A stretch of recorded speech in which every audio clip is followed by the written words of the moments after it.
I had the opportunity in my career in the National Football League to play on two of the greatest defensive lines in the history of the NFL. We first started with the fearsome foursome in 1960 in Detroit, and that was Alex Karras, Darius McCord, and Sam Williams. We were the first defensive line ever to be given a name. Then I got traded 7 years later out to the LA Rams, and I like to think I took the name with me because they had Deacon Jones, Merlin Olsen, and Lamar Lundy and myself. The greatest achievement is that I have lived this long, that I have played in the National Football League. Pro football is a rough sport. It's easy to get hurt. I've had 12 knee operations. I have titanium and nylon in my knees, but at 78, I can still get around. With the concussions and all the things that we had, I had a motto when I played in the NFL, and that was never let them know you're hurt. So when I had a concussion, I didn't tell anybody. I had a few concussions, but I like to think I gave more than I received. Okay. And I don't know if I did or not. Players today, and that's the rule in the NFL now, is that when you have a concussion and you don't know where you are, you got to let them know you're hurt. And it could save your life later in life. So let's hope they get to live as long as I have. I did play at a great university, but back when I started there, it was a college. It was Maryland State College.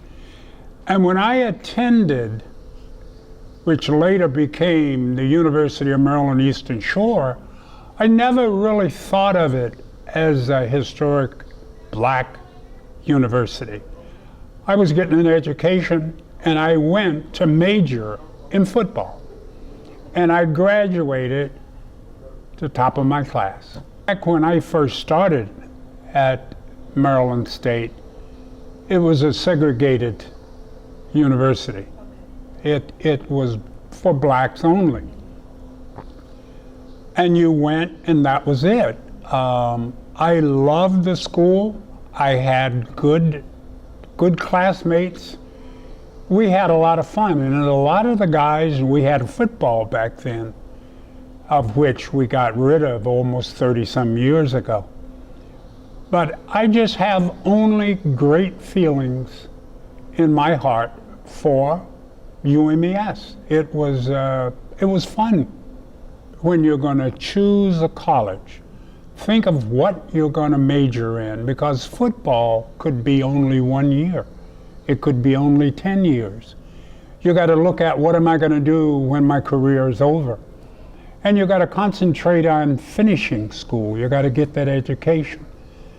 And you've got to make something of your time while you're in school and study and get that diploma.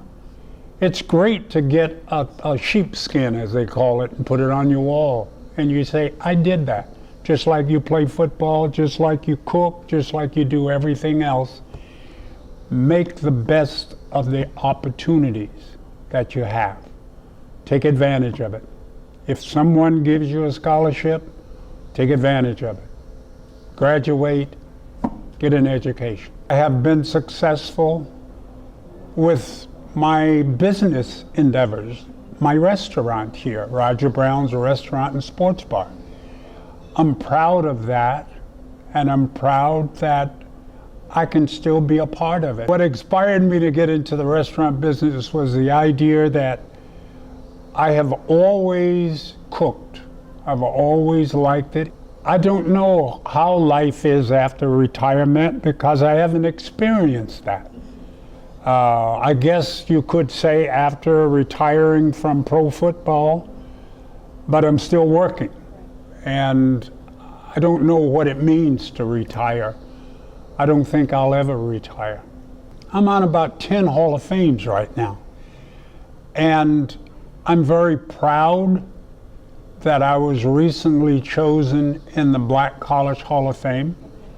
I never knew that would come about, but thanks to Shaq and Doug, that they thought about me, and I enjoyed that experience, and I loved the ring, and I loved the jacket, and I'm now waiting for one more, and that's the National Football League Hall of Fame.